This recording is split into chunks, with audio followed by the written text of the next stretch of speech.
Donc sinon, après, maintenant, vous savez qu'elle est rose. Donc c'est un peu, ça vous permet de savoir où elle est. Si vous avez des questions, interpellez-la. Dénoncez vos voisins.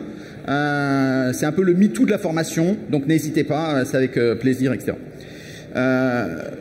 Donc après une introduction comme ça, il faut arriver à enchaîner. Bravo. Donc c'est, on va avoir une demi-journée intéressante. On va avoir un intervenant qui va parler des ROI de la formation. Qu'est-ce qu'on a comme retour sur investissement? Il va y avoir un débat dessus et vous allez pouvoir poser toutes vos questions. Combien ça coûte, combien ça rapporte, etc. Comment est-ce qu'on fait concrètement derrière les mots qu'on entend souvent et qui sont tellement éculés que finalement ils n'ont plus de sens.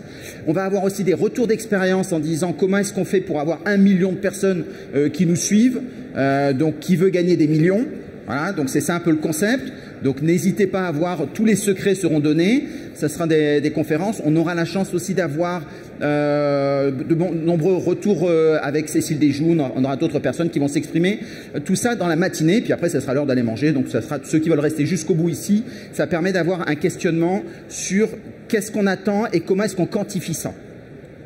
Alors le rôle d'une introduction, souvent c'est d'introduire. Vous voyez, donc ça c'est plutôt bien fait. Et donc pour introduire, il faut partir d'un peu large, parce que ça veut dire que quand on sait à peu près ce qu'on traite comme sujet, dans ces cas-là, on a des chances de pouvoir l'aborder. Alors déjà, pour faire la partie interactive, est-ce qu'il y en a qui ont déjà suivi une de mes conférences ou une présentation? Donc c'est juste pour me comparer à Sally Moore, donc on voit bien qu'il y a une différence de notoriété évidente. Donc c'est une découverte partagée. On peut démarrer une introduction en se disant le changement c'est maintenant. Il y en a qui ont déjà démarré un peu comme ça et donc ça va être plutôt réussi. Sauf que si vous avez l'habitude de faire ces salons, toutes les années on vous dit le changement c'est maintenant. Voilà. Donc à partir de là, c'est plus un grand changement que de dire ça. La vraie définition, c'est qu'est-ce qu'on met derrière le changement et comment est-ce qu'on analyse les choses et comment est-ce qu'on se redonne une perspective. Il ne s'agit pas tant d'aller dans du numérique ou de la technologie que de se dire qu'est-ce que je veux faire. Et ce que disait Steve Jobs, c'est intéressant, en quoi je réinvente le monde. Ça paraît intéressant parce que derrière, soit je suis quelqu'un qui est un ouvrier de la formation, au sens noble du terme, je fais ouvraison, donc ça veut dire que je fais, mais je ne réfléchis pas, soit je suis un directeur de la formation, et je ne vais pas leur demander de se dénoncer, s'il y a des directeurs ici, le mot de direction, ça veut bien dire je choisis une orientation. Quelle est l'orientation à 3-5 ans? Et si la seule orientation qu'on propose, c'est comme d'hab, dans ces cas-là, on voit bien que vous ne méritez pas votre titre socialement, même si, bien sûr, je vous invite à garder la rémunération qui va avec. Et donc, c'est pour un peu vous orienter sur deux idées fortes.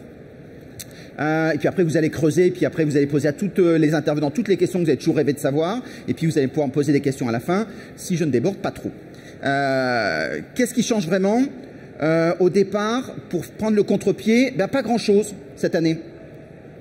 Voilà, donc déjà, premier élément, c'est une année où on peut ne rien faire. Notez comme l'année dernière. Et notez qu'il y en a qui ont pris de l'avance, qui avaient déjà rien fait l'année dernière, et qui cette année font rien. Et qui se disent finalement, avec une courbe d'apprentissage assez efficace, pourquoi je ferais ça pas toutes les années? Ça évite un investissement, on fait comme d'hab, on voit bien qu'il y a des problèmes qui se posent, mais à la limite, bon, pourquoi pas gérer le temps comme ça? Eh bien, ces gens-là ont raison encore 1 ou 2 années. Donc si ces gens-là sont proches de la retraite, ça se joue. On voit qu'il y a quand même de la jeunesse et de la vie, donc si vous êtes un peu loin de la retraite, ça va être difficile de tenir très longtemps comme ça. Pourquoi? Parce qu'on a à peu près 3 années devant nous où on est un peu tranquille. Alors un peu tranquille, ça ne veut pas dire que c'est facile, mais c'est facile par rapport à ce qui va arriver. Donc on peut tenir pendant 3 ans. Donc déjà, il n'y a pas d'urgence. Mais ça tombe bien, ça vous permet de se dire qu'est-ce que je veux faire et comment je construis ma pensée. Et quand j'ai pas de pensée, c'est sûr que dans 3 ans, il n'y a rien. Voilà.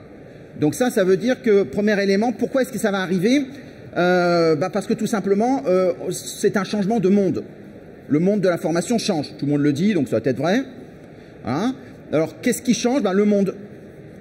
La formation devient mondialisée. C'est-à-dire qu'en fait, pour l'instant, on ne voit pas trop ce que ça change. On voit bien qu'il y a certaines structures, ce qu'on appelle l'EdTech. Donc, il y a des startups qui se lancent sur de l'innovation. On voit bien que l'EdTech résonne mondial. Et vous avez la chance d'avoir ici Klaxoon. Donc, je vous invite à regarder ce qu'ils font parce que Klaxoon fait partie des startups qui ont une chance d'être un peu importantes en termes de taille. C'est-à-dire de ne pas faire des startups qui soient franco-françaises, voire même très régionalisées, tellement régionalisées qu'elles n'ont pas de modèle économique. D'accord. Ils ont quand même signé un accord avec Microsoft. Il n'y a pas quand même tant d'entreprises que ça qui ont été capables de le faire. Donc c'est non pas simplement une start-up, ce qui est déjà pas inintéressant, mais pas plus intéressant que ça. C'est une scale-up. Et donc peut-être que demain, ça sera une licorne. Donc je vous invite à chercher toutes les licornes qui existent dans le salon. Les licornes, on sait ce que c'est. Qui sait ce que c'est une licorne? Ah, très bien, il y en a qui lèvent le doigt, impeccable. Il y a une interactivité. Donc une licorne, c'est une entreprise qui est évaluée à 1 milliard. Donc ça veut dire une entreprise qui est utile socialement. C'est-à-dire qu'elle a trouvé son modèle économique, le Google de demain, les GAFAM, etc. Alors pourquoi est-ce qu'effectivement c'est intéressant de les suivre? Parce que pour l'instant, ça permet de les comprendre et savoir ce qu'ils proposent. Demain, le marché de la formation professionnelle et des écoles, et j'ai été patron d'école de commerce, seront gérés par les États-Unis et par la Chine. Pour plein de raisons, parce que c'est eux qui ont amené le numérique, et tout simplement parce que les États-Unis, c'est eux qui l'ont créé quasiment, l'EdTech, et la Chine, c'est eux qui investissent le plus. D'où la question de se dire, et c'est une vraie question sociale, et donc je ne traiterai pas, mais je vous invite à vous la poser, c'est en quoi la France apporte quelque chose. Et si on n'apporte rien, c'est pas grave, l'histoire est écrite, ce sont les Américains et les Chinois, avec la couleur qui sont les leurs, qui vont apporter ça dans le monde de la formation. Pourquoi? Bien, tout simplement parce qu'ils vont proposer des solutions qui sont plus efficaces et beaucoup moins chères, voire même gratuites. Et donc ça veut dire que quand on a des formations gratuites qui sont de bonne qualité, à ce moment-là, pourquoi payer si on a gratuit? Même si c'est fait par des entreprises américaines qu'on dénonce de par ailleurs, ou des entreprises chinoises qui sont politiquement très orientées et que c'est pas neutre, dans ces cas-là, au bout d'un moment, le modèle économique fait que je préfère du gratuit à du payant. Surtout quand la qualité n'est pas absente. C'est-à-dire qu'il peut y avoir des choses très intéressantes parce qu'ils ont les économies d'échelle et qu'ils amortissent dans un très grand périmètre. Notez bien que Demos, qui est une belle entreprise, un bel organisme de formation, a été racheté par des Chinois. Il y a de ça 5-10 ans, qui aurait pensé que les Chinois allaient racheter Demos? Alors on peut critiquer, etc., mais ça veut dire que ces gens-là, que ce soit les Américains et les Chinois, arrivent et donc ça va créer une urgence. Autrement dit, on a 2 ans, 3 ans pour se créer un vrai modèle, le tester et le développer. Donc ça, c'est important. Et l'autre élément, qu'est-ce qui change vraiment? C'est que le modèle qui est un modèle de l'offre, de la formation, le XXe siècle, c'est le siècle des experts. Le XXIe siècle, c'est le siècle des apprenants.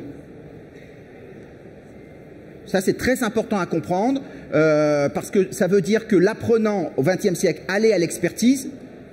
Eh bien, au XXIe siècle, c'est l'expert qui va à l'apprenant. Ça change complètement le modèle. Et donc, comment est-ce qu'on fonctionne là-dessus? Ça veut dire que les experts descendent dans la rue, discutent, etc., développent de l'inventivité pour développer ce qu'on appelle l'addictive learning, ce que vous pouvez voir sur le salon, c'est-à-dire qu'il y a énormément de solutions, il faut que les gens soient motivés. Et notez bien qu'un professeur d'université n'a pas de cours obligatoire de communication. C'était écrit comme ça pour se dire les apprenants viennent au savoir. Eh bien, demain, le XXIe siècle, ce sont le savoir qui ira à l'apprenant et ça change le modèle. Et ce modèle-là n'est possible que grâce au numérique. Vous avez entendu parler du big data, des choses comme ça, la façon d'apprendre à connaître les apprenants. Aujourd'hui, on ne sait pas comment les gens apprennent. Hein. Demain, on le saura en temps réel. Alors, ça pose énormément de questions sociales et sociétales, mais ça veut dire que demain, on connaîtra les apprenants et ça va nous intéresser pour leur apporter à chacun ce dont ils ont besoin au moment où ils en ont besoin, voire même l'anticiper, c'est ce qu'on appelle la prédictibilité. D'accord? Ça veut dire que ces mouvements-là, vous les retrouvez sur des problématiques un peu périphériques. Vous avez entendu parler du TripAdvisor de la formation, des choses comme ça. C'est intéressant. Est-ce qu'aujourd'hui, on se retrouve dans la formation deux exemples importants. On se retrouve comme les taxis quand il va y arriver Uber. Qu'est-ce qu'on fait? Soit on dit rien, c'est pas grave, c'est un choix qui est respectable aussi. Soit on se dit, c'est un peu comme dans les évaluations et les façons de faire de la qualité. La qualité ne veut rien dire en soi, c'est quel type de qualité on veut. La qualité est-elle ingénieriale, ce qui est le cas aujourd'hui, avec les normes AFNOR, avec les normes, les OPQF et les labels, ou va-t-elle être relationnelle? C'est celle de demain. Et donc, ce que je présentais en disant le basculement vers les apprenants, on le retrouve avec le TripAdvisor. Et notez bien cette difficulté de se dire, est-ce qu'on va réussir à créer un TripAdvisor? Si on ne le fait pas en France, le besoin sera là parce qu'on le redonne. Ça sera sans doute la chance qu'on aura sur la plateforme. C'est la France sait créer des belles choses.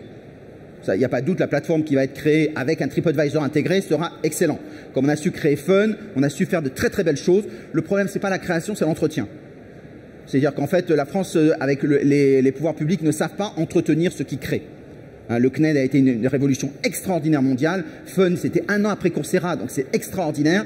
La vraie question, c'est pas créer, on est malin, on sait faire, c'est comment est-ce qu'on entretient. Et comme on ne se réinvente pas, au bout d'un moment, ce qui a été créé avec talent, finalement, perd en actualité et donc on perd en efficacité. Aujourd'hui, il y a plein de mots nouveaux qui apparaissent sur les KPI. Vous entendez parler de learning experience, de relations apprenantes. Ce ne sont pas que des mots marketing. Ce sont des mots qui sont à quantifier et que chaque organisme de formation, qui soit qui soit des écoles ou qui soit des organismes de formation, doivent penser ce modèle autour de ça. Autrement dit, la clé aujourd'hui, c'est tous ceux qui ne créent pas une stratégie apprenante sont des gens qui vont se décrocher du marché et de leur utilité sociale. Et donc, ils vont rentrer dans la rente s'ils sont suffisamment riches. C'est-à-dire s'ils ont suffisamment de gens qui peuvent bloquer les rues. Ce qui était le cas des taxis. Notez bien qu'avec le modèle économique, les taxis aujourd'hui n'ont plus autorité face à des structures comme Uber ou d'autres. Hein, c'est pas, voilà. Donc ça veut dire qu'effectivement, la grande clé, et je vous invite à le faire, c'est de vous tourner vers ce qui est la grande révolution des apprenants. Ce sont les communautés apprenantes. C'est-à-dire que la première question de savoir est-ce que vous êtes bien ou pas bien, la question n'a pas de sens. Et on va voir avec, dans le débat qui va suivre le sens qu'on peut lui donner. Et donc vous avez Kirkpatrick, des structures comme ça qui vous donnent des matériaux pas inintéressants ou à creuser. Mais ça veut dire qu'en fait, la première question dans votre structure, est-ce que vous avez des communautés apprenantes? Et si vous n'avez pas de communauté apprenante, vous n'êtes pas dans le marché. Vous n'êtes pas dans les attentes des apprenants. Le marché n'est qu'une marchandisation d'un service attendu. Parce que derrière, ce qui est très important dans la communauté apprenante, c'est le fait de dire, on crée, alors ça peut être des formations apprenantes, c'est-à-dire du social learning, c'est-à-dire qu'on peut vendre des choses à distance, au-delà de son périmètre géographique, mais c'est surtout le fait de dire, dans ces cas-là, on a créé la fidélisation. Toutes les écoles, en général, c'est un beau moment parce qu'on est jeune, on fait plein de belles choses, etc. Il y a une cristallisation affective, émotionnelle. Donc, toutes les écoles ont cet élément-là. Ils ne font pas le suivi avec l'ensemble des personnes qui sont passées dans l'école. Ils ne créent pas ces communautés apprenantes qui vont être leur devenir et leur façon de se positionner. Si on ne travaille pas là-dessus et qu'on le donne à des anciens élèves pour qu'ils fassent le BDE ou qu'ils fassent des événements en début d'année, ce qui est très bien, au moins ils font une chenille, c'est pas inintéressant. Mais s'ils ne font pas des choses comme ça, ça veut dire qu'effectivement, vous n'avez pas construit une relation apprenante, c'est-à-dire que vous n'êtes pas dans les attentes des apprenants. 20e siècle, on s'en fiche, c'est l'expert qui prime avec Taylor, ouais, cette façon de se dire, il y a celui qui sait et les autres qui apprennent. 21e siècle, eh bien, on va aller dans ce sens-là. Et le sentiment que j'ai dessus, de façon à pouvoir aller plus loin, c'est une fois que vous avez positionné ça sur les KPI, donc c'est les taux d'engagement, c'est est-ce que la communauté est là et est-ce que finalement les gens viennent dans votre communauté. S'ils ne viennent pas, vous ne servez à rien. Donc faites le travail, voilà, redonnez de la dimension et de la valorisation à votre fonction. Tout comme à une certaine époque, l'école des mines était là pour les mines, l'école des ponts et chaussées était là pour les ponts et chaussées. Retrouvons une légitimité sociale et faisons en sorte que les gens la partagent. Et ça va permettre de créer cette relation sur des indicateurs simples qui sont, est-ce qu'ils sont là? Premier indicateur quand on débute, c'est mieux qu'il y en ait que pas du tout. Et l'autre élément, est-ce qu'ils sont engageants? Autrement dit, est-ce qu'ils participent? Est-ce qu'ils donnent des éléments? Est-ce que vous avez des community managers, donc des formateurs collaboratifs? Et ça permet de se dire que les gens, au début, vont donner des likes, des choses un peu simples, mais petit à petit, vous les avez les engagés de plus en plus et vous allez, dans votre domaine de compétences, devenir la référence, non pas grâce à vos experts qui deviennent des animateurs, mais simplement grâce aux gens qui apprennent parce qu'ils viennent et ils vous soumettent des solutions. Et donc, par contre, tout ce travail qu'on a sur des tunnels de conversion, si vous ne le mettez pas en œuvre, bah, finalement, il ne sera pas là. Et combien coûte une communauté apprenante? Eh bien, 0. 0 €. J'entends bien qu'il y a des coûts cachés, etc. On nous ment, etc. Mais ça coûte 0 €. Vous prenez des outils existants. Donc, on peut l'externaliser dans un premier temps pour pouvoir constituer cette communauté. Et quand vous devenez expert reconnu par vos apprenants dans votre domaine, alors dans ces cas-là, vous devenez une école qui n'est pas simplement locale, mais une école qui est mondiale, parce que le numérique permet justement cette mondialisation qu'on a aussi avec la francophonie. Et la France a cette chance inouïe de ne pas sortir beaucoup de ses frontières, donc forcément, ça sera très rapidement, ceux qui se lancent vont réussir, mais avec l'Organisation internationale de la francophonie, dans ces cas-là, on a un levier politique qui nous permettrait, et voyez le jeu de mots qui est intéressant, de créer un tiers-monde face aux deux mondes sacrés que sont les États-Unis et la Chine, parce qu'ils investissent massivement et qu'on n'a pas ces moyens, on serait le tiers-monde et ça permettrait à tout le monde d'avoir une troisième voie, ce qui était l'origine du tiers-monde. Hein. Et donc ça permettrait à l'Europe d'exister. Et en Europe, le pays qui est le mieux structuré là-dessus, c'est la France. Et la France ne sort pas de ses frontières parce qu'on s'est un petit peu endormi. Donc si on se réveille et qu'on structure, regardez les écosystèmes qui se construisent, qui sont assez magiques. De toute façon, on partait de rien, donc forcément c'est intéressant. Mais regardez comment ça se constitue et au lieu de le regarder, faites-le. Participez. Intégrez des associations, discutez, montez des choses, intégrez-vous à des webinars, voyez des gens, faites-les venir chez vous. Vous apercevez que vous constituez un territoire nouveau et ce territoire par le numérique, c'est le territoire de la connaissance. Et le territoire de la connaissance n'est pas porté que par l'expertise qui s'est un peu enfermée toute seule, mais c'est porté par les gens qui apprennent. Et si vous mettez ça en évidence, alors vous retrouvez la première dimension de l'école ou de l'université, c'est-à-dire d'être capable de faire quelque chose qui transcende la connaissance, mais qui transcende aussi les frontières. On est attendu, et tous ceux qui voyagent un peu en dehors de la France, on est attendu hors de la France, et ils nous disent pourquoi vous ne faites pas le boulot. C'est-à-dire Condorcet, c'est la France. Pourquoi vous ne faites pas le boulot? Et ce n'est pas du tout une critique face aux Chinois ni aux Américains, mais ils ont une couleur différente. Et si on a 3 couleurs, on peut faire des tableaux qui sont plus pertinents dans ce qu'on veut construire. Donc je vous invite à regarder toutes ces jeunes pousses qui sont des startups qui peuvent devenir des scale-up pour justement être capable de vous dire, moi, dans ce que je fais, en quoi ça peut m'être utile. Et vous allez vous apercevoir que comme ils démarrent, ils ont besoin d'entraide, de discuter. Et donc il y a des partenariats très intéressants, très enrichissants sur le fond. Et si vous vous donnez la peine d'aller les voir et de le découvrir, et pour certains, ce sont même des êtres humains, donc des gens même bien. D'accord? Donc tout est à faire, et c'est ça l'intérêt de ce salon, c'est qu'on met ce focus sur la technologie, mais la technologie rappelle l'énergie de chacun, qu'est-ce qu'on veut faire? Soyons des entrepreneurs de la formation. Une question?